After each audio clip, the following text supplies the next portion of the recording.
होती है, चलती है। अरे यार ये तो चलेगा, अरे हमें क्या मेहनत करने की जरूरत है, अरे मामला है अगली पीढ़ी देखेगी, अरे हमको मौका मिला है यार, मौज कर लो, आगे वाला आगे का जाने, हमें क्या करना है, हम अपना समय निकाल दें।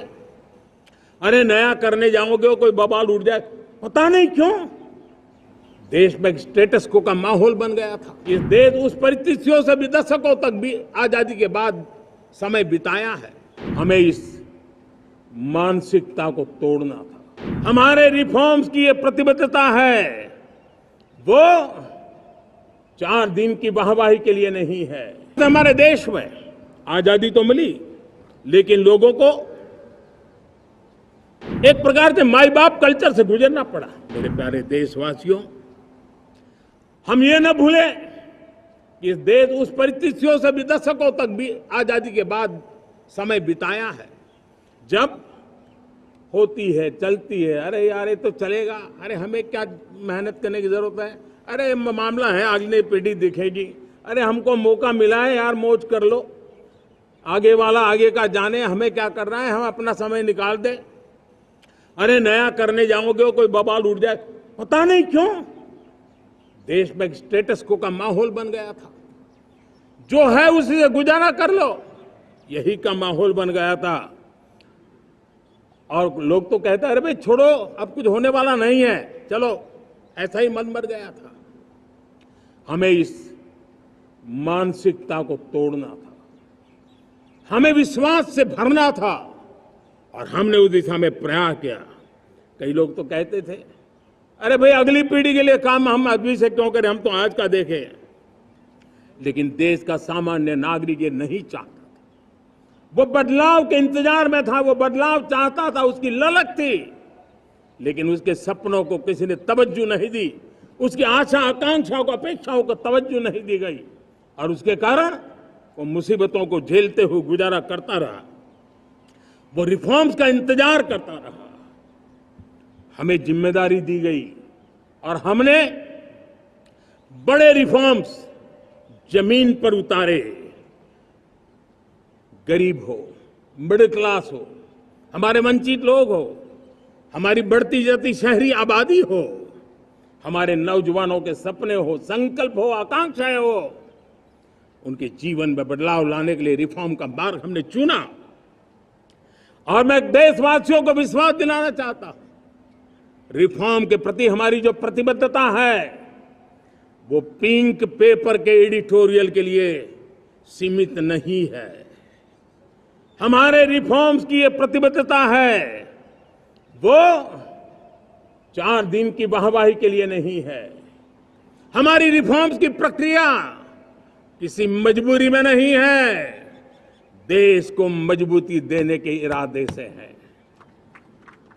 और इसलिए मैं आज कह सकता हूं, रिफॉर्म का हमारा मार्ग एक प्रकार से ग्रोथ की ब्लूप्रिंट बनी हुई है। ये हमारा रिफॉर्म, ये ग्रोथ, ये बदलाव, ये सिर्फ डिबेट क्लब के लिए, इंटेलेक्चुअल सोसाइटी के लिए, एक्सपर्ट लोगों के लिए सिर्फ चर्चा का विषय नहीं है। साथियों, हमने राजनीतिक मजबूरी के कारण नहीं किया है। हम जो कुछ भी कर रहे हैं वो राजनीति का भागा गुणा करके नहीं सोचते हैं। हमारा एक ही संकल्प होता है, नेशन फर्स्ट, नेशन फर्स्ट, राष्ट्र हित सुप्रीम, ये मेरा भारत महान बने, इसी संकल्प को लेकर के हम कदम उठाते हैं। साथियों, जब रिफॉर्म की बात आती है, एक लंबा परिवेश है। अगर मैं उसकी चर्चा में चला जाऊंगा तो शायद घंटों निकल जाएंगे, लेकिन मैं छोटा सा उदाहरण देना चाहता हूं। बैंकिंग क्षेत्र में जो रिफॉर्म हुआ, आप सोचिए बैंकिंग क्षेत्र का क्या हाल था। न विकास होता था, न विस्तार होता था, न विश्वास बढ़ता था। इतना ही नहीं, जिस प्रकार की कारनामे चले उसके कारण हमारे बैंक संकटों से गुजर रहे थे।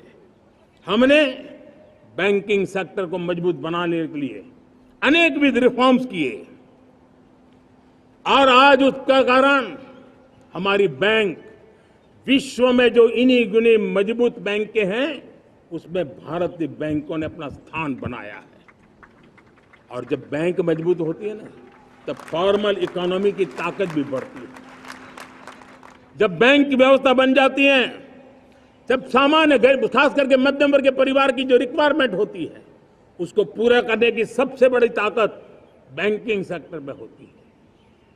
अगर उसको होम लोन चाहिए, उसको व्हीकल का लोन चाहिए, मेरे किसान को ट्रैक्टर के लिए लोन चाहिए, मेरे नौजवानों को स्टार्टअप के लिए लोन चाहिए, मेरे नौजवानों को कभी पढ़ने के लिए, एजुकेशन के लिए लोन चाहिए, किसी को विदेश जाने के लिए लोन चाहिए, ये सारी बातें उसे संभव होती है। मुझे तो खुशी है कि मेरे पशुपालक भी, मेरे मछली पालन करने वाले भाई बहन भी आज बैंकों से लाभ ले रहे हैं। मुझे खुशी है मेरे रेहड़ी पटरी वाले लाखों भाई बहन आज बैंक से साथ जुड़ करके अपनी नई ऊंचाइयों को प्राप्त कर रहे हैं और विकास की दिशा में वो भागीदार बन रहे हैं। हमारे एमएसएमई, हमारे लघु उद्योग के लिए तो बैंक एक सबसे बड़ी सहायक होती है। उसको रोजमर्रा पैसों की जरूरत होती है अपने नित्य मर्जी पर प्रगति के लिए, और उस काम को हमारी मजबूत बैंकों के कारण संभव हुआ है। साथियों, दुर्भाग्य से हमारे देश में आजादी तो मिली, लेकिन लोगों को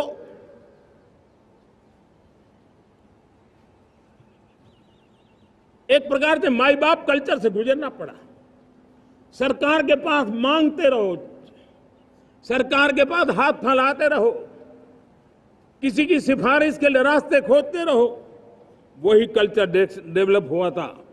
आज हमने गवर्नेंस के इस मॉडल को बदला है। आज सरकार खुद लाभार्थी हितार्थी के पास जाती है। आज सरकार खुद उसके घर गैस का चूल्हा पहुंचाती है। आज सरकार खुद उसके घर पानी पहुंचाती है। आज सरकार खुद उसके घर बिजली पहुंचाती है। आज सरकार खुद उसको आर्थिक मदद दे करके विकास के नए आयामों को चर करने के लिए प्रेरित करती है, प्रोत्साहित करती है। आज सरकार खुद नौजवान के स्किल डेवलपमेंट के लिए अनेकविध कदम उठा रही है। साथियों, बड़े रिफॉर्म्स के लिए हमारी सरकार बहुत ही प्रतिबद्ध है और हम इसी के द्वारा देश में प्रगति की राह को चुनना चाहते हैं। होती है, चलती है, अरे यार ये तो चलेगा, अरे हमें क्या मेहनत करने की जरूरत है, अरे मामला है अगली पीढ़ी दिखेगी, अरे हमको मौका मिला है यार मौज कर लो, आगे वाला आगे का जाने, हमें क्या कर रहा है, हम अपना समय निकाल दें, अरे नया करने जाओगे कोई बवाल उठ जाए। पता नहीं क्यों देश में स्टेटस को का माहौल बन गया था। इस देश उस परिस्थितियों से भी दशकों तक भी आजादी के बाद समय बिताया है। हमें इस मानसिकता को तोड़ना था। हमारे रिफॉर्म्स की ये प्रतिबद्धता है, वो 4 दिन की वाहवाही के लिए नहीं है। हमारे देश में आजादी तो मिली, लेकिन लोगों को न्यूज नेशन अब व्हाट्सएप पर खबरों की ताजा अपडेट के लिए न्यूज नेशन के इस QR कोड को स्कैन करें।